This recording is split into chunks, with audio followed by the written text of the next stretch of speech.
पटना का रुख करेंगे। लोक जनशक्ति पार्टी में जारी विवाद के बीच जमुई सांसद चिराग पासवान ने आशीर्वाद यात्रा की शुरुआत कर दी।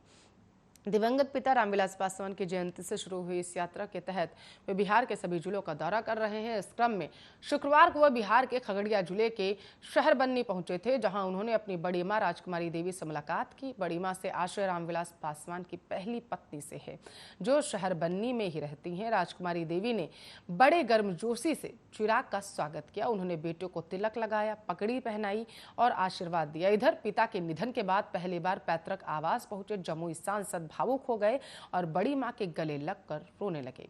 इधर बड़ी मां भी भावुक दिखी। हालांकि उन्होंने चिराग को ढांढस बंधाया कि सब ठीक हो जाएगा, जनता उनके साथ है। मालूम हो कि पार्टी के 6 सांसदों में से 5 को अपने पाले में करके पार्टी से बगावत करने वाले पशुपति कुमार पारस की वजह से चिराग इन दिनों बिल्कुल अकेले पड़ चुके हैं। ऐसे में वो पूरे बिहार में घूम घूम कर जन समर्थन जुटाने की कोशिश कर रहे हैं। वहीं इस दौरान वे लगातार बिहार के मुख्यमंत्री नीतीश कुमार पर भी हमलावर हैं। शुक्रवार को दिल्ली हाईकोर्ट की तरफ से भी उन्हें झटका दिया गया है। अब देखना है कि राजनीति में बने रहने के लिए चिराग आगे क्या फैसला लेते हैं।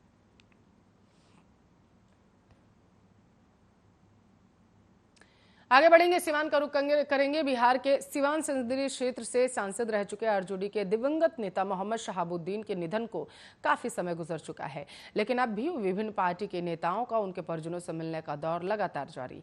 इसी क्रम में शुक्रवार को देर रात आरजेडी के वरिष्ठ नेता अब्दुल बारी सिद्दीकी शहाबुद्दीन के बेटे ओसामा शहाब से मिलने सिवान पहुंचे थे।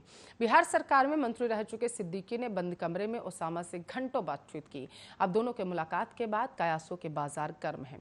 ओसामा से घंटों बातचीत कर बाहर निकले अब्दुल बारी सिद्दीकी से जब उनके आने का कारण पूछा गया तो उन्होंने कहा, मैं व्यक्तिगत कारणों से आया था। शहाबुद्दीन का जाना पार्टी के लिए बहुत बड़ी क्षति है, जिसकी भरपाई नहीं हो सकती। वहीं हिना ओसामा के पार्टी बदलने के चर्चाओं में उन्होंने कहा कि यह सब बकवास है, मनगढ़ंत बातें हैं।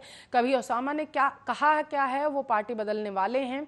वहीं जब उनसे जगदानंद सिंह के इस्तीफे के बारे में पूछा गया तो उन्होंने खुलकर कुछ नहीं कहा, गोल गोल बातें की और फिर गाड़ी में बैठकर चले गए।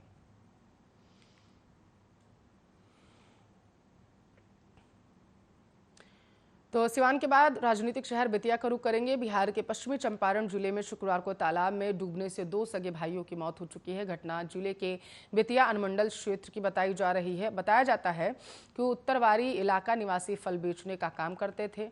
शुक्रवार को युवक घर के पास में ही स्थित उत्तरवारी तालाब में नहाने के लिए गया और डूबने लगा। भाई के डूबने की जानकारी पाकर दूसरा भाई मौके पर पहुंचा और उसे बचाने के लिए वो भी तालाब में कूद गया, लेकिन वो उसे बचा नहीं सका। दोनों की डूबकर मौत हो चुकी है। घटना के बाद स्थानीय लोग मौके पर पहुंचे। आनन फानन में उन्होंने किसी तरह एक भाई को तालाब से बाहर निकाला और अस्पताल लेकर पहुंचे, लेकिन डॉक्टरों ने उसे मृत घोषित कर दिया। मुजफ्फरपुर मानसून की शुरुआत में ही अत्यधिक बारिश होने की वजह से नदियां उफान पर हैं। बागमती, गंडक और बूढ़ी गंडक के जलस्तर हुई अप्रत्याशित वृद्धि की वजह से बिहार के मुजफ्फरपुर जिले के शहरी इलाकों में बाढ़ की स्थिति बन चुकी है। बूढ़ी गंडक में आई उफान के बाद शहर के बालूघाट, आश्रय घाट और शेखपुर घाट इलाके में लोगों के घरों में पानी घुस चुका है। रास्ते पूरी तरीके से जलमग्न हो चुके हैं। लोगों के आवागमन के लिए नाव का सहारा लेना पड़ रहा है।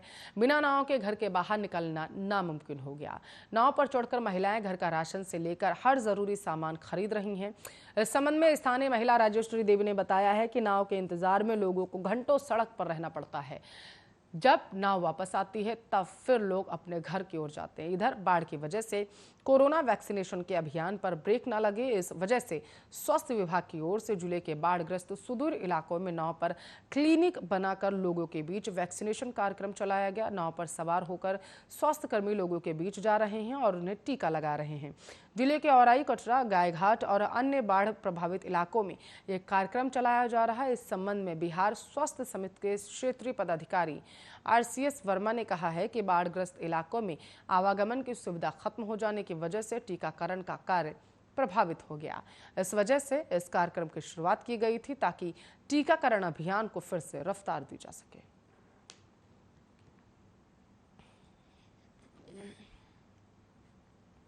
रोहतास का रुख करेंगे। बिहार के रोहतास जिले के बिक्रमगंज अनुमंडल क्षेत्र के काराकाट में शुक्रवार की शाम जमीन विवाद में चचेरे भाई ने अपने भाई की गोली मारकर हत्या कर दी। हालांकि हत्या कर भाग रहा हत्यारे भाई की भी संदिग्ध स्थितियों में अब मौत हो चुकी है। घटना काराकाट थाना क्षेत्र के नाथ बिगहा की है। मृतकों की पहचान रात किशोरी तिवारी और लाल बाबू तिवारी के रूप में हुई है। दोनों चचेरे भाई हैं। मिली जानकारी के अनुसार दोनों भाइयों के बीच सालों से जमीन के लिए झगड़ा चल रहा था। इसी विवाद में शुक्रवार को युवक ने अपने चचेरे भाई की गोली मारकर हत्या कर दी। बताया जा रहा है कि हत्या कर भागने के क्रम में संदिग्ध स्थिति में आरोपी मनोज तिवारी को भी गोली लगी है। स्थानीय लोगों का कहना है कि जमीन के बंटवारे और खेती को लेकर हमेशा विवाद रहता था। इसी विवाद में वारदात को अंजाम दिया गया।